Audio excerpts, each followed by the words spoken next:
Welcome to America Current Affairs. Today, we're diving into a story that is just wild. We're talking about how one cricket player and one contract somehow managed to spark a massive international fight. Seriously, this is a story where sports, huge money, and national pride all crash into each other. So let's set the stage here. Imagine one of the biggest, richest sports leagues in the entire world, and suddenly, millions of fans in a whole country can't watch it. It's just gone from their TVs. And this isn't some kind of technical problem or a cable dispute. No, this is a full-on international showdown. And the craziest part? It all started with just one player. So that's the big question we're going to unpack. How in the world did one cricket star kick off an international crisis? All right, let's get right into it. It all comes down to this one guy, a superstar bowler who, just wanted to play cricket, but instead found himself right in the middle of a huge political storm. This is Mustafizur Rahman. Now, in his home country of Bangladesh, he's not just a player, he is a national hero. And he was the only player from Bangladesh set to play in the 2026 Indian Premier League, the IPL, which, as you know, is one of the wealthiest sports leagues on the planet. And he was about to get paid a lot. The Kolkata Knight Riders, or KKR, they bought him for 9.20 crore rupees after this insane bidding war. That's over $1 million for just a couple of months of work. It was a massive deal, a real testament to just how good this guy is. But then, just like that, the whole thing fell apart. India's super powerful cricket board, the BCCI, sent a direct order to KKR.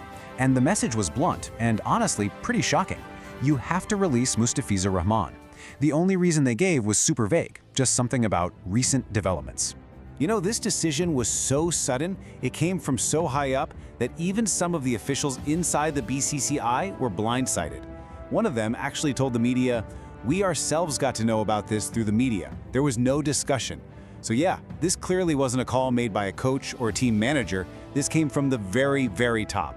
So what gives? Why would they suddenly drop a star player like that? Well, as you've probably figured out by now, the real reason had almost nothing to do with cricket. To get what happened, we need to dig into those recent developments the BCCI was talking about. See, this wasn't really a sports decision, it was a political message.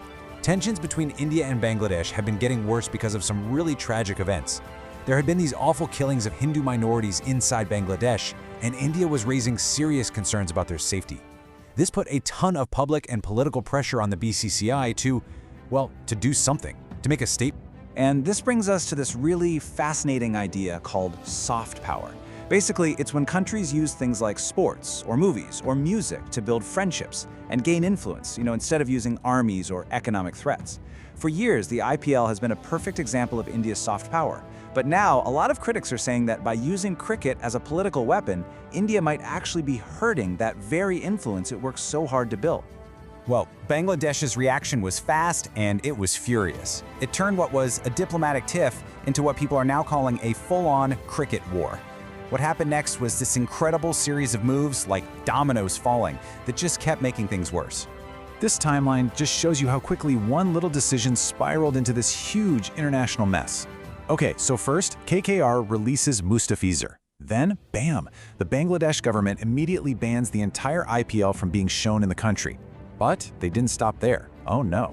They went straight to the top, to the International Cricket Council, the ICC, and demanded that their matches in the upcoming T20 World Cup be moved out of India. And here's where Bangladesh got really clever. They basically took the BCCI's own logic and threw it right back at them. As one of their officials said, India said that they are unable to provide security for one player, so how can they give security for the whole team? See what they did there? They turned it into a massive safety issue, making it seem like India wasn't even safe enough to host a big tournament.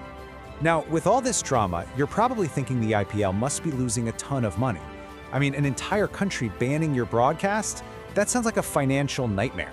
But that's not exactly the whole picture.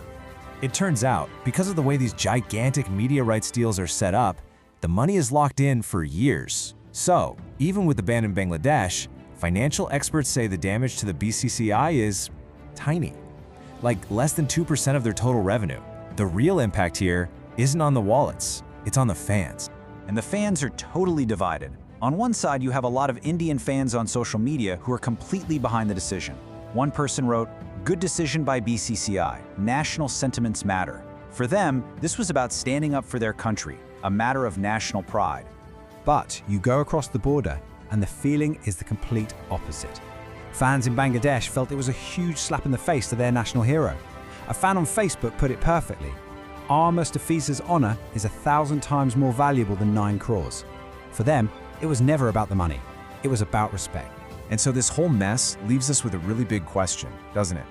When these two worlds, sports and politics, collide like this, does anyone actually win? Or is it the fans, the players, and the spirit of the game that ultimately lose out? Thanks for watching. For more explainers that break down the big stories, make sure you subscribe to American Current Affairs.